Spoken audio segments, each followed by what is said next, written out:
You get a really good accountant, you get a really good small business coach who understands finance. You know, the 2,000 bucks you might pay them over a month is just worth, you know, endless amounts of time and energy. Hello, everyone. It's Sean from Thrive with another episode of the Power Up, where I meet with successful small business owners and operators to learn about their business strategy so you can take their insights and level up your own business. Once your business is ready to expand, knowing where to start can be overwhelming. Our guests have some creative solutions for how they've tackled tricky problems and turned them into growth opportunities. Now, let's dive into today's episode. Hello, everyone. Our guest today is Nick Wendowski from Stone's Beer and Beverage Market in Philadelphia. While Nick was planning his escape from corporate healthcare, he spent over a year visiting Stone's every day before purchasing it himself in 2018. Nick's goal was to transform Stone's into a hub for beer lovers and a staple in the community. Early on, he curated an extensive collection of beer you can't find anywhere else, expanded to e-commerce, partnered with other businesses such as a local ice cream maker. More recently, they launched a wholesale business, gaining 150 accounts in 2 years, and temporarily moved into a new storefront while rebuilding a state-of-the-art beer store in their original location, ready for 2024. Nick, are you ready to show us how you thrive? You got it. Let's do it. Cool. All right. So first question I have for you, I want to know more about the in the bio, escaping from healthcare, going to visit the liquor store every day for a year in 2018 before you purchased it. Tell me more about that whole process. Sure. So our neighborhood in Philadelphia is a town or a city like a lot of others. You know, it's a city of neighborhoods. Our neighborhood is really kind of like a hyper local focused community, right? So a lot of the folks in our neighborhood shop in the neighborhood. They like to walk to their stores. There's not a lot of parking in a big city. So this beer store that I was a consumer at, somewhere I shopped, was kind of like through the neighborhood rumblings. My wife and I learned that it may be up for sale. So I asked the owner who's he selling it to. I mean, I've never bought a business before. I have no previous experience. I didn't know what I was doing, but I asked who was he selling it to. He told me he was selling it to a real estate developer. So I figured out who the real estate developer was, and then I asked them, "What are your plans for this store? Are you gonna build a new store? Are you gonna buy the beer store and run the beer store? Like, what's the idea?" And the developer basically said, like, he has no desire to run a beer store, and he really just wants to buy the real estate. Now, I don't know anything about real estate, so that wasn't my bag. And I knew a little bit about beer, but I was interested in owning a small business that I frequented and that was in my community. So that was really the driving factor. I mean, I could walk to the store from my house, and it's just been there forever. It's been there since 1955. Everybody knows it. It feels like a lifestyle play. It felt like a lifestyle play for me at the time to be like, hey, this seems cool. I could walk to work. I could be, someone that serves the community. I can make the store better than it already is. So it was kind of it felt like the right move at the time, and I wasn't really that happy in corporate America. So yeah, I asked the owner, the real estate developer, if I could potentially buy the beer business and he could buy the real estate, which would be nice for him because it's less money off the actual purchase itself. And he has a tenant already built in, which would be me. And he agreed.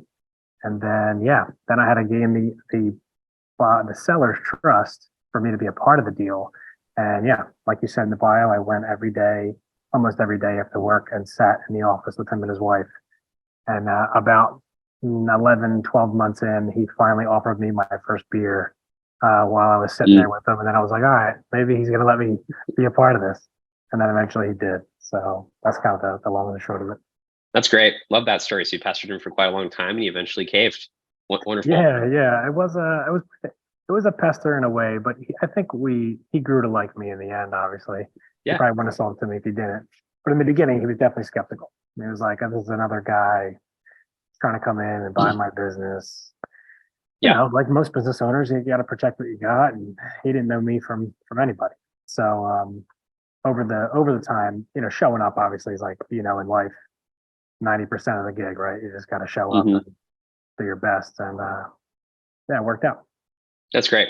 So when you were going through the process of purchasing the business, did you go like what kind of due diligence process did you go through when acquiring the company? And I'm curious specifically about like, did you know any sort of like customer volume that the business was already getting?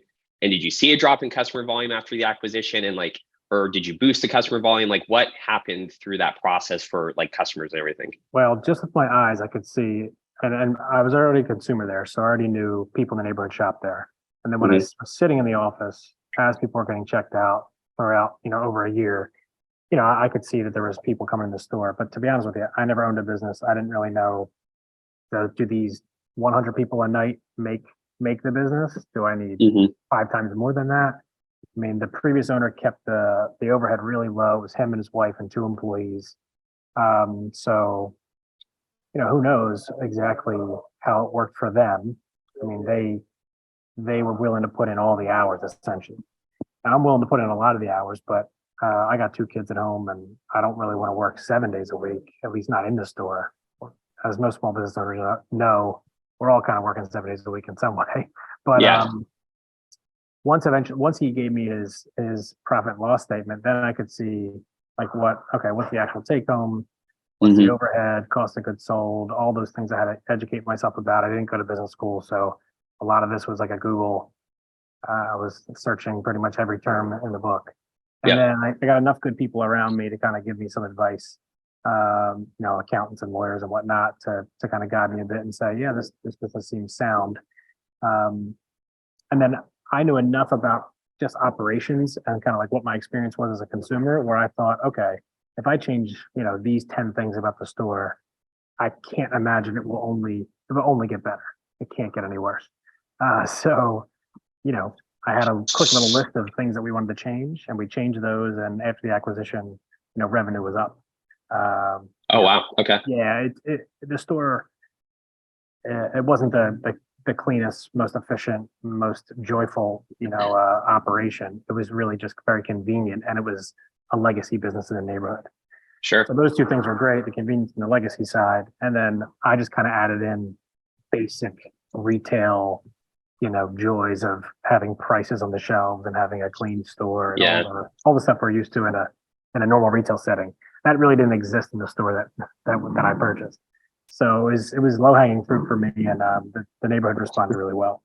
That's great. So I'm hearing a couple tactical things because the audience listening to these interviews likes to hear some tactical stuff. So I heard adding pricing to the shelves is something that you think helps a little bit, and then also just simply cleaning up the store.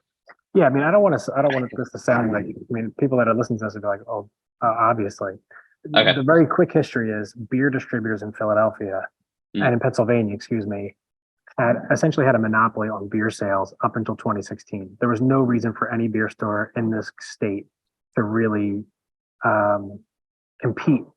There was no competition. It's the only place you could buy beer in the entire state was at a store like ours.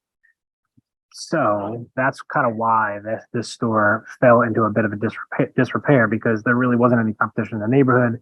People had to drive or walk pretty far to get a beer from somewhere else. Now there's more competition. So the That's good. things that I was doing, the basic retail stuff is obvious to pretty much anybody that would buy the store. I would say in addition to that, the stuff that's a little bit more tactical is, we stood up a website. It's the best beer buying website in this city. Hmm. And this is the fifth biggest beer drinking city in the country.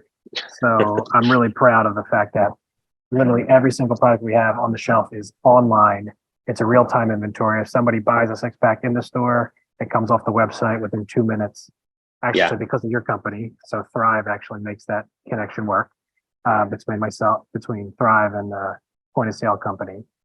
And then, we just doubled down in the neighborhood. So we just became more entrenched in the community. So like we donated to local charities. We had tons of events at the store, even though our store really wasn't that pretty. We would have beer tastings, samplings, food Yeah. trucks, all the things that people like to do. I mean, beer should bring people together. So Stones, our store should be just a conduit of that message, Yeah. which is we want to bring people together. So the tactics for us were definitely like basic retail stuff and then increasing Hmm. technology a bit, modernizing the business, and then also just like really doubling down on our community presence. That's great. All right. One last question on the acquisition purchasing process, and then I want to change it over to some of the stuff related to wholesale that I mentioned in the bio. So you did mention you've never done this before, purchase a business. I know we definitely have listeners listening to this that are in the same situation as you. So if you could tell them, for anyone listening, thinking about buying a business, what would be like one piece of advice that you've learned that would be like, don't do that or do this or something like that for those listeners? I think the piece of advice that I would give would be to understand the numbers. It really understanding, knowing the numbers, it just makes every decision a lot less emotional. I mean, to be honest with you, I bought this business because it's so close to my house. I really enjoy drinking beer. I like what beer does, as a human being and how it brings us together and the camaraderie that comes with it. If I was a little more discerning, I probably could have looked at the numbers and dug into them a little bit deeper. Or if I had the knowledge to, I didn't really have the knowledge to. I have the knowledge now, but not then. I could have asked, more poignant questions around why certain figures on certain years or certain months are the way they are. I may have even been able to negotiate a better purchase price based on the figures. I mean, understanding certain ratios in the business, RT, labor to revenue and whatnot. I don't really know any of that going in. I was just like, okay, the bottom line is these owners are making money for themselves. If I made the money that I see on the P&L, I would be happy enough. Sure, let's do this. It probably wasn't the wisest way to go about it. I mean, I think ultimately it's working out, but there's probably a little level of luck in there that I could have just been a bit more sure about had I really understood the numbers. And I would say if you don't know the numbers, then just have enough money, save enough money to pay somebody who can help you analyze the numbers. You get a really good accountant, you get a really good small business coach who understands finance. The $2,000 you might pay them over a month is just worth, endless amounts of time and energy to make the right choice. Got it. So don't wing it. It's going to be the big bold text I'm putting down here. Yeah. Okay. It's only like a, tiny little percentage of winging it, Yeah. The margin of error is small there. So, yeah. All right. Some questions about the wholesale. So, what I'm reading about you in the bio is that we had, you went from, is it 0 to 150 wholesale accounts in 2 years? Is it 10 to 150? And just tell me about the process. How'd you do it? We have lots of listeners that are interested in starting wholesale. So they're going to be really interested in this process. Yeah. So the quick backstory on this is our landlord essentially told us about a year and a half ago or so that he was going to demolish the building and then we needed to move out. So where we were moving to is not a desirable retail location. It's a nice spot, but there's not a lot of foot traffic. So we knew that we had to pivot and have some of the revenue source.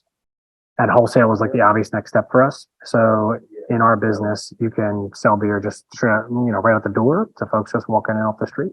You can deliver it to their homes, and you can go to bars and restaurants and say, "Hey, we can be your wholesale beer supplier." Now, there's a ton of competition in that space, but we've really carved out a bit of a niche for ourselves. We're small, nimble. A lot of the wholesalers in our region are really big.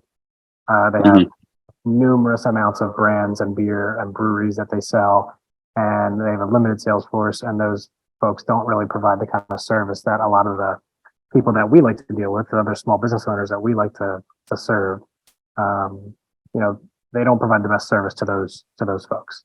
So we really just focused from the wholesale side on like, okay, well, who are the businesses that are just like us in the market? Who are the bars and restaurants that are small, scrappy, you love to go to, but maybe they don't have the capital or the space to really like buy from these bigger wholesalers in an efficient way. So we decided like that was really like that's our segment. That's who we're interested in. That's who we want to do business with. Those are the people that we already know and that maybe we already drink at those bars. And then we figured out, okay, well, how do we stand this up? And standing this up looked like internal processes. So we needed, on the inventory side, we needed to like carve out a separate space actually within your software to like call out our wholesale and understand what our wholesale revenue is, what our wholesale inventory looks like and what our retail inventory looks like. Then we had to create, internal systems so that we understand how a sales rep, receives a sale, sends it into the home office or our retail store, and how the folks in the store process that, pick the order, get it ready for delivery within 3 hours, which is also a differentiator for us, same day delivery. So we built those processes over, a period of months. And then one of my guys on the inside, who's our marketing manager, he was interested in sales, and I promoted him, or he interviewed for and got the first sales job at Stone's. And him and I really had a partnership. We built a lot of what I'm talking about now together, along with the rest of the team. Pretty much all the systems and all the processes that we built together. I wasn't the one out in the field, he was, so I needed to take his word for the way things should be working out there. And I wasn't the one receiving the orders from him, so I had to talk to our front desk and our operator staff to understand, okay, like when you get an order from Alex, what's it look like? What's it feel like? How much time do you have to turn it around? And even to the guys and the girls that are picking the orders and delivering the orders, what's that system look like? So really, I just was kind of surveying the team and saying like, okay, well, how can we built the framework? How can we continue to improve upon that and iterate and make that better and better? So that's been kind of the journey thus far. We're going to be embarking on kind of a new realm of our wholesale business coming up here, where we're really going to I guess it's going to grow up a bit. It's still in its infancy. I think we need to become like an adolescent sales organization. Yeah. So we're working on what those structures look like now. That's great. So is the salesperson or marketing manager turned salesperson? I am curious, how do you get to 150 accounts? Because you did say you're going to some of these places and drinking beer there. Yeah. Are you going to 150 places and drinking beer? Or is that salesperson going out there door to door selling new accounts? How's that going? So I shouldn't say we went from 0 to 150. We went from about 5 to 150. Okay. And the 150 are active accounts. We describe an active account as an account who's ordered within the last 3 months. We have probably 250 accounts on the books. About 100 of those have an order within the last 3 months. Maybe it was a 4-month cutoff. So Alex essentially went out into the city of Philadelphia and walked indoors cold. Or, we knew, every one of us kind of knew somebody at a certain bar or restaurant, and we said, hey, can Alex come in and just tell you about our service offering? That was probably 10% of what he did with, a kind of soft referral or a warm referral. And then other than that, and about 90% of it was, maybe 80% of it was just him cold, just walking in the door. Wow. And then maybe another 10 was once we got an account or two, they were like, yeah, hey, I know the buyer over at, X, Y, and Z restaurant. Oh, you guys are doing a great job. Like, why don't you go over there? So 80% of it was really just like blood, sweat, and tears from Alex. Now he was hungry. He's a young guy making his way. I mean, I'm 40 this year. I think he was probably 23 when he started it. So he was ready to hustle, and he was really just getting out there into the world. Lots of no's, lots of who are you, plenty of like, I don't understand, plenty of now we only buy from the big guys, like all the things that a field sales rep goes through, like he went through. Plenty of frustrating moments, tears, and elation too. You sign big accounts, it's like, oh, amazing. And he did such a good job that he actually got poached by one of the bigger regional breweries to be their brewery brand sales representative in Philadelphia. So, it's a beautiful thing. It literally helped grow his career, which was that's great.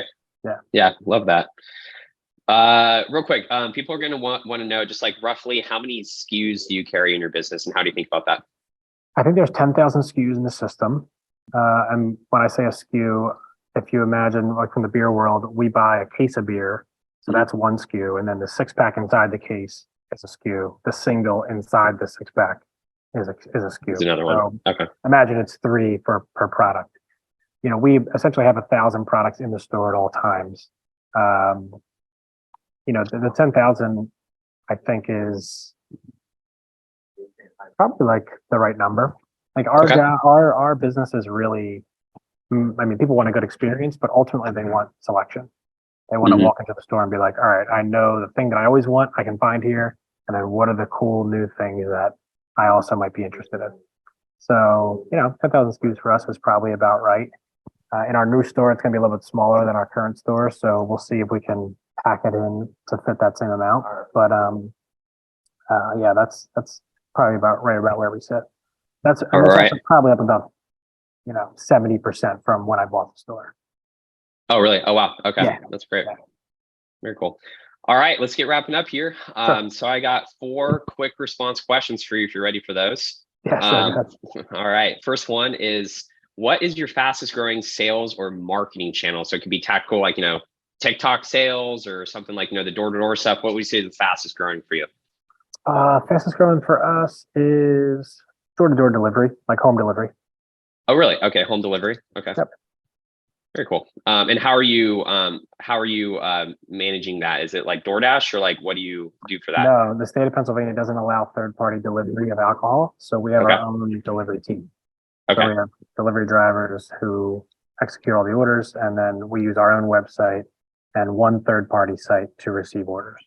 Okay. So customers go through the website to purchase okay, got it. And then you Yep. guys are handling that on the back end. Cool. Yep. All right, next question. What would you say is your favorite resource? It could be a blog, a YouTube channel, a podcast, anything like that to grow your own skills or to grow your business. I'm listening to a lot of stuff from Simon Sinek. He's Simon Sinek? Okay. yeah, he's a speaker, author, Hmm. wrote a couple best-selling books. So at lunch I pop him on the computer and eat my lunch and watch a talk from him. So I'm That's just great. kind of into him right now. Cool. Yeah, he's wonderful. I've heard him before. All right. Third question. What piece of tech can you not live without in your business? I mean, I'm not doing this to blow smoke, but like the Thrive software is key for us. It really is foundational for our business. So that would be one. The second one is we've been using Monday.com, which I Oh, know a okay. lot of people see advertised these days. It's it's blowing up. It's public now, but we've had that software on board for a couple of years, and it really does run the biz. So it's a big one. Cool. Thriving Monday. Wonderful. All right. Last question, Nick. What piece of advice do you have for business owners ready to grow? I would say don't grow for growth's sake. Grow with a purpose. Don't leave your people behind in that growth. It's one thing to say, oh, these numbers went up year over year, but like, for what? Who cares? But they went up year over year because of what? You can provide better benefits to your team. You can, do something bigger in the community. Everybody gets a little, all the boats all rise from the rising tide, whatever that saying is. Let's grow for a reason, and hopefully an altruistic, human-based people reason, as opposed to just profit as our end. All right. Well, thank you so much, Nick. Really appreciate your time, and you have a wonderful rest of your day. Thanks for listening to another episode of the Power Up by Thrive. I hope you enjoyed our deep dive into strategies that you can use to grow your business. If you're ready to take these ideas into the real world, head over to thrivemetrics.com. That's THRIVEMETRICS.com to sign up for a 30-day free trial of our business management software.